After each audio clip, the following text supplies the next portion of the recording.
All right, guys, welcome back into another PGA DFS video. My name is Polzin, breaking down the Fortinet Championship here. We're going to go over the top picks and some core plays here for the Fortinet Championship. Now, I already did a preview video, which is breaking down everything that we're looking at for this tournament. If you guys want to check that out, it's a deep dive of what we're looking at. This is going to be a quick summary of the picks that I'm going to be on, as well as the core plays at the end of the video here for you guys. So without further ado, let's get into it. So what I'm going to be starting off with is I'm going to be going with Max Homa. I'm a little bit worried about Hideki. Kind of just being a little bit banged up, sore, I guess, if you will, withdrawing from events. I don't feel the need to have to play Hideki. I do kind of really like Max Homa, though, the California boy, if you will.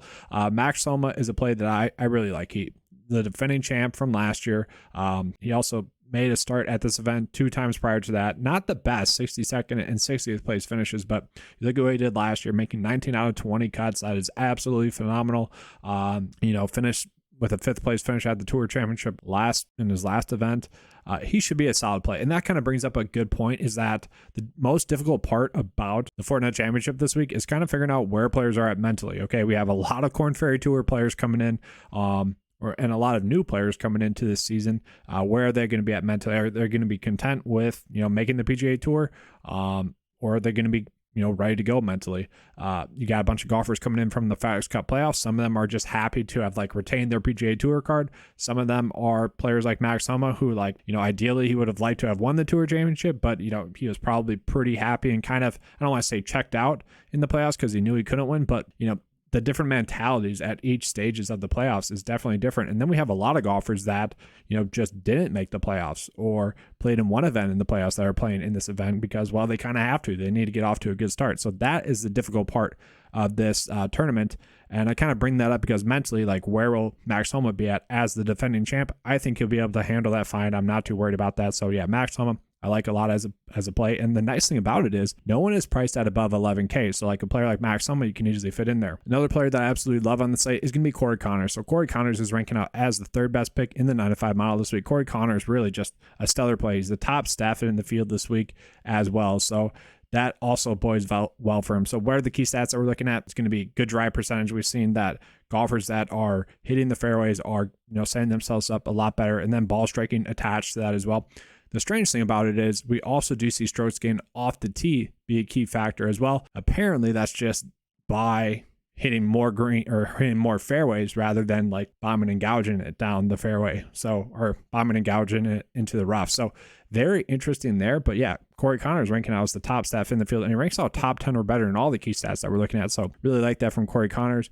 At this course, he's went 13th and missed cuts. So, kind of mixed results. Those were both 3 and 4 years ago now. So not a big thing. I'm not too worried about it. Obviously, Corey Connors, just a pretty stellar golfer. He's typically an even keel golfer, but if you want to bet him to outright win this week, I would honestly be fine with that as well. Looking at Sahith Theegala, and this is kind of a very interesting play. I think this would kind of end up being kind of the same play that Max Homa was last year coming into this event, where he had made some starts at this event prior to it.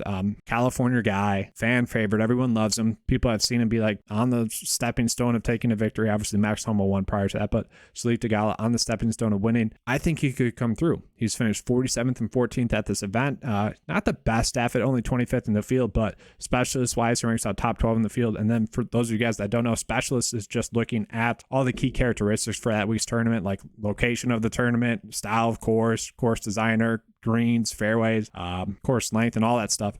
He ranks out 12th in that. In course history wise, he ranks out 10th. And recent form ranks out 4th in the field with 4 straight make cuts in a row on the PGA Tour.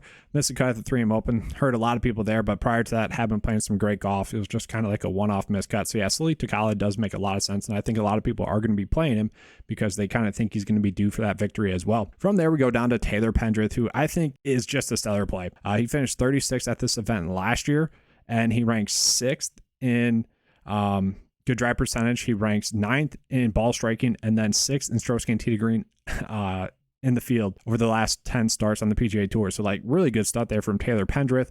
Also top 20 in par 5 scoring as well, which is another key stat that we're looking at this week.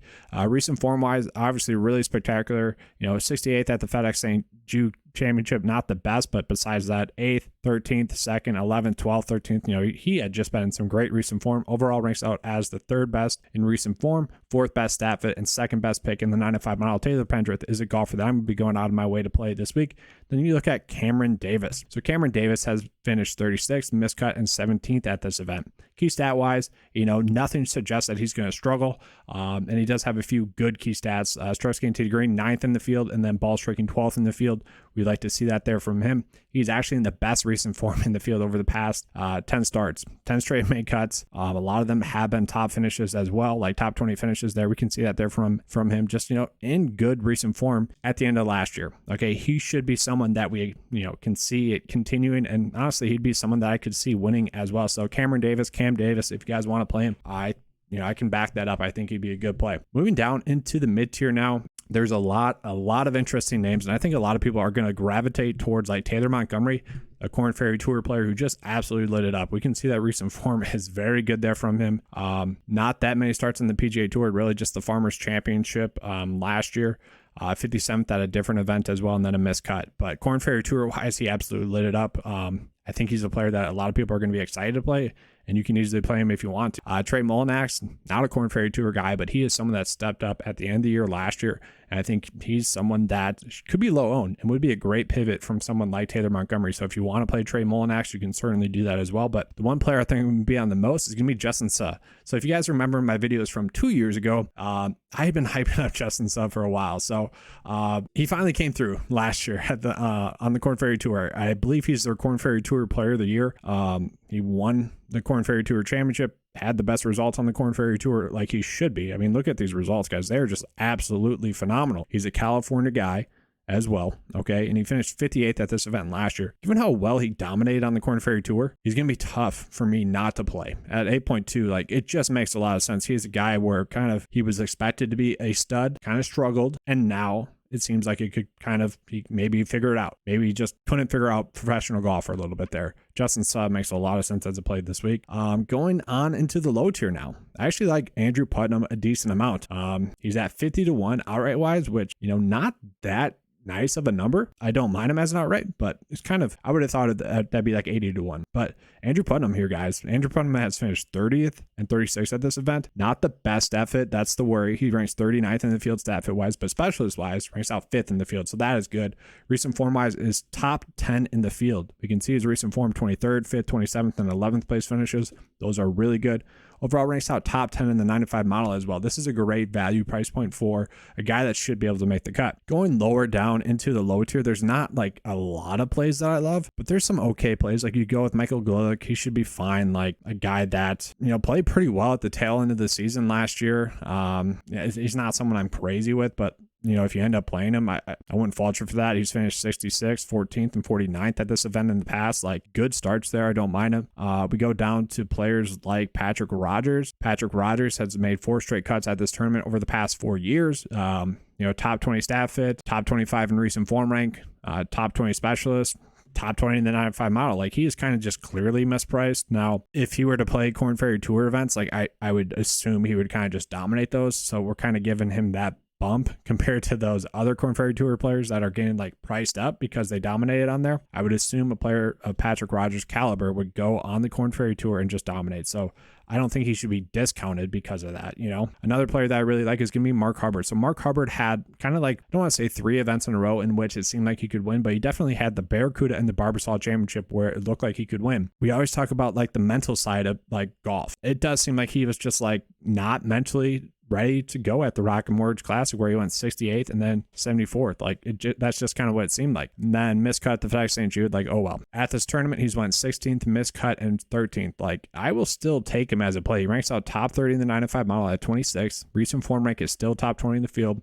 Course history wise, top 25 in the field as well. Like, at this price point, Mark Hubbard just makes a lot of sense. Someone I will be looking to have in a decent amount of my builds this week. Then looking at Tarin here as well. Tarin's a guy that we know can go low. He's another one of those golfers that had a really strong season at the tail end of last year's PGA Tour season. ranks out top 36 in the field. He's actually a top 10 stat fit. So that voids very well for him. Okay. He is someone that, you know, he's a risk reward based play, not someone you're going crazy with, but someone that you want in a couple of your GPP builds, just in case he does go off and has a low one for you. From there, one of my favorite plays is Michael Kim. And I don't really get the price difference between Michael Kim and some of those other Korn Ferry Tour players that I already mentioned, because Michael Kim had an absolutely spectacular Korn Ferry Tour season last year. This is actually probably one of my favorite calls last year as well, was Michael Kim at the Barbasol Championship, finished 7th there. And that was because he had been in good recent form heading into that event. And then, you know, after that, 13th, 3rd, 13th, 5th, 26th, 34th, 17th, like good finishes there from Michael Kim. Just at this price point, I like him. At this tournament, though, he's went miscut, and 73rd. Barely made cut. Like hardly anyone finishes 73rd now, with the cut being T65 and ties, but he's a different player is what it seems like than what he was years ago. Okay, I think at 6.9, that's a great price point. That's someone you could easily play in a decent amount of your builds there. And then from there, you know, there are a couple of okay, like other Korn Ferry Tour players you could go with. You know, Harris English is pretty cheap there as well. Let's just see here, like Sam Stevens, I guess a poor man's version of Michael Kim there. You know, good results there on the Korn Ferry Tour. Can he step up and play well? He could. Michael Thompson's a guy that I actually really like. Value wise, he's finished 69th, 23rd, and 17th at this course, or at this event as well. Recent form wise is okay. Like these aren't bad starts, like pretty good recent form there from Michael Thompson as a whole. He's just kind of someone you would play because you think he's going to make the cut at 6.7. That'd be really nice to get there. And then Kevin Roy, another Korn Ferry Tour player. That's if Sam Stevens is a poor man's version of Michael Kim, then Kevin Roy is a poor man's version of Sam Stevens. He closed out the Korn Ferry Tour with some strong results there as well. So a decent play. Now we're going to switch it up and we're going to get into the core plays. All right, so let me pop it up on the 9-to-5 cheat sheet here for you guys. And if you didn't notice that, I was definitely just looking at the cheat sheet while I was doing this. So here we go. Got it loaded up. Core play number 1 for me is going to be Corey Connors. So Corey Connors is a top staff in the field. You know, his game really just sets up well for this course. Recent form rank is top 5 in the field as well. So recent form wise, guys, he has been playing some great golf. 26th, 5th, 28th, 21st, 28th, 55th, 65th, 6th. You know, we can keep going with that. Like Corey Connors has just been a stud for a while. We know that. Overall, 3rd best pick in the 9-to-5 model. This is a perfect spot for him to finally get a PGA Tour victory, one that we've been waiting for, it seems like, 4 years. So yes, I really like Corey Connors as a pick this week. And now get into the next core play. The next core play for me is going to be Taylor Pendrith. Taylor Pendrith is coming in the 3rd best recent form in the field. We can see 8th, 68th, 13th, 2nd, 11th, 13th, 13th, 42nd. Like Taylor Pendrith had some great results at the end of the season last year. Course history wise, he had one start, 13th or 36, which ranks out 13th in the field. Key stat wise, he ranks top 10 in 3 of the key stats, and then 20th in another key stat. Like he is coming in basically checking all the boxes, and as price point like 9.8, that is a decent amount. Like that might scare you away. Maybe he makes for a better outright bet because of that, but that's a play that I'm gonna be paying. And that's kind of the problem with early season DFS, is that we have to pay a premium price point for a solid play like Taylor Pendrith, but that's going to be worth it to me. All right, another core play for me is going to be Andrew Putnam, which just sounds ugly to say, honestly. He's priced at 7.7, which is actually a decent price point as well. Like you're not just making him a core play because of his price point, because he's going to make a cut at a cheap price point. Like he does need to come through. He does need to make a top 25 finish at this price point, but I think he's going to do that. He has good results at this course, finishing 30th and 36th, which albeit we would take. If he gets a 36th place finish, like that'd be good enough for me. Key stat wise, that's the worry. You know, it's not like anything you're shying away from too much. Like good drive percentage, that could be better. 97th in the field, that's not great over his past 10 starts. Ball striking 76 in the field over the past 10 starts, that's not great. But stroke gain 2 to green 23rd, and then par 5 scoring 11th in the field, like that is good enough. That's intriguing to me. I'd like to see that he has some good stats that would suggest he could play well. Recent form wise has been there. 23rd, 5th, 27th, 11th miscut, 41st, 46th, and 31st over his past 8 starts on the PGA Tour at 7.7. For a golfer that, you know, went to school in California, has played well at this tournament, has good recent form. It's a play that I really like. And he ranks out top 10 in the 9-to-5 mile. You can make that work. And then the last core play is going to be an ugly core play. That's going to be Michael Kim. Now, if you just look at his PGA Tour data that we have coming in there, because I don't have the Korn Ferry Tour data on the 9-to-5 database just yet. That's something I'm going to work on this season. He'd be an ugly play. But if we were to include the Korn Ferry Tour data starts in there, he would be a spectacular play because he just dominated on the Korn Ferry Tour. And you know, the last time we saw him on the PGA Tour at the Barbasol Championship, he did have a top 10 finish.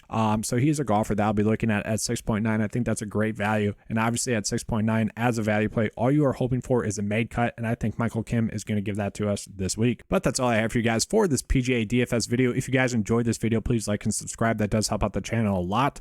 If you guys want to join 9 to 5 Nation, the best value in PGA DFS, which now also includes NFL DFS cheat sheet and the lineup optimizer.